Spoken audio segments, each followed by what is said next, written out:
Welcome to the story of goddess Garbharakshambika and Sri Mullaivana Nathar. Tirukkarugavur is the abode of goddess Garbharakshambika and Lord Mullaivana Nathar. Garbharakshambika means the mother who protects the womb, and Lord Mullaivana Nathar means the Lord of the Jasmine Garden. The worshipping of goddess Sri Garbharakshambika not only protects the unborn child but also blesses people who long for a child, people who have pregnancy related problems, and pregnant women who come to the temple praying for an easy delivery.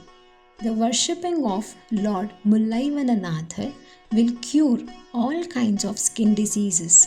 People who are afflicted with incurable diseases come to this temple. Now let us move on to the story of Mullaivana Nathar. Lord Shiva is mainly worshipped in the form of a Shivalinga. The Shivalingam of the presiding deity Lord Mullaivana Nathar in the main sanctum of this temple is a Swayambhu Lingam, means a self-manifested lingam. It is one out of the 64 in the world. In the Shivalingam, one can see even today the impression of jasmine creeper which once covered the Shivalingam. The place must have been a jasmine garden once upon a time. Hence, the Shiva at this place is called as Mullaivana Nathar, meaning Lord of the Jasmine Garden.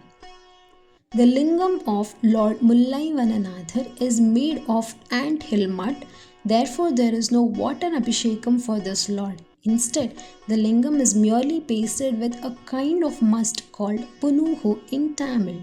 People who are afflicted with incurable diseases come to this temple, offer Punuhu Chattam to the Lord, and get themselves relieved of their diseases. Now let us move on to the story of Garbharakshambika. Here is the story of goddess Garbharakshambika, who is an incarnation of goddess Parvati, and why she is known as the protector of the womb. Once there lived a rishi called Nidruva, who lived with his beautiful wife Vedika in an ashram.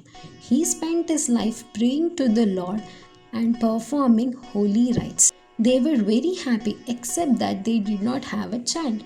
So they prayed fervently to the Lord to be blessed with a child. After many prayers, Vedika became pregnant.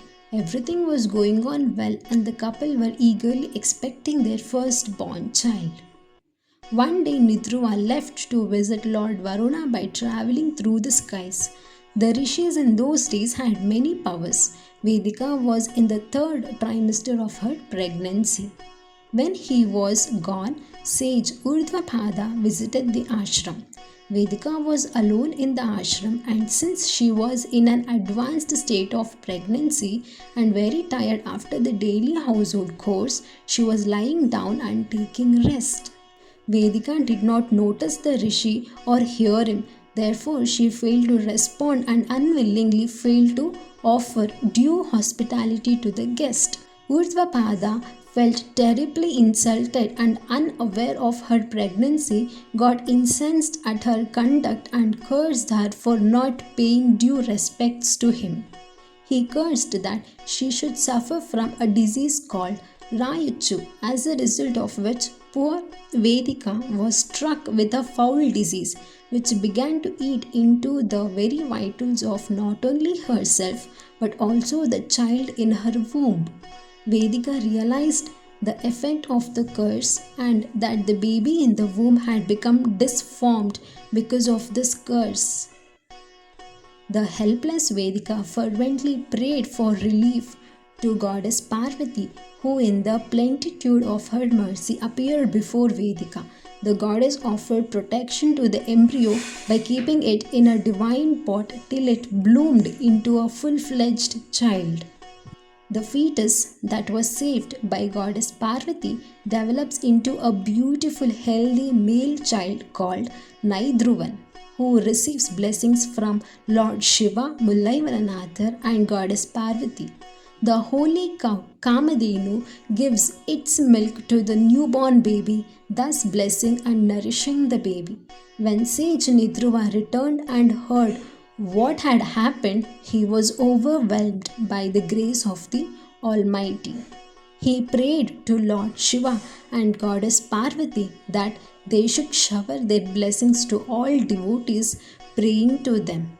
He fell at the feet of Goddess Parvati and prayed that she should take a permanent abode at the place and continue to offer protection to future generations of women also. Thus, we find this prayer being fulfilled even to this day. Since the goddess Parvati appeared in the form of a savior to protect the Vedika's unborn child, she was known as Sri Garbharakshambika, the one who protects the unborn child. To this day, pregnant women visiting this temple at Tanjore and praying to Sri Garbharakshambika have a peaceful delivery, and it is believed that the Devi takes care of them and vouches safety to women during pregnancy and childbirth, just as she took care of Vedika.